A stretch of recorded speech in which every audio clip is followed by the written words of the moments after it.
The aftermath of Israel's latest attack on central Beirut. Emergency services say they recovered a number of dead, but also, quote, a large amount of body parts. Identifying many of those killed will only be possible through DNA testing.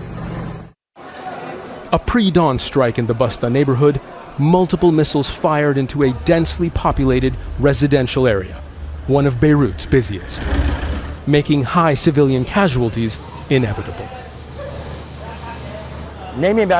We were sleeping when the airstrike happened. Then there was a second strike, and we didn't understand what happened. There was dust, and the houses were wrecked. People were running and screaming. My daughter, wife, and aunt are in hospital.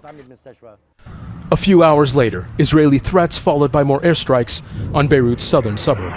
The targets, alleged Hezbollah weapons depots. The reality, more civilians killed and displaced, what the UN this week described as a deepening humanitarian catastrophe. The past few weeks have been the deadliest and the most devastating for Lebanon and its people in decades. There are no early warning systems, no missile defense capabilities, no planes in the skies over Lebanon. Nothing to counter Israel's air campaign. We escaped from Dahye and said we'd take shelter in Beirut because it's safe. What happened there happened here. At least in Dahye there's warnings and people leave. In Beirut it happens without warning. Crime after crime, children killed. It's enough. What happened in Gaza and what's happening here and what happened in Dahye. The escalation could be to force Hezbollah to accept terms, or perhaps a way to kill ceasefire talks. Opinions vary.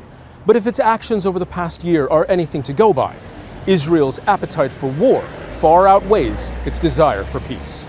Zein Basravi, Al Jazeera, Beirut. Make sure to subscribe to our channel to get the latest news from Al Jazeera.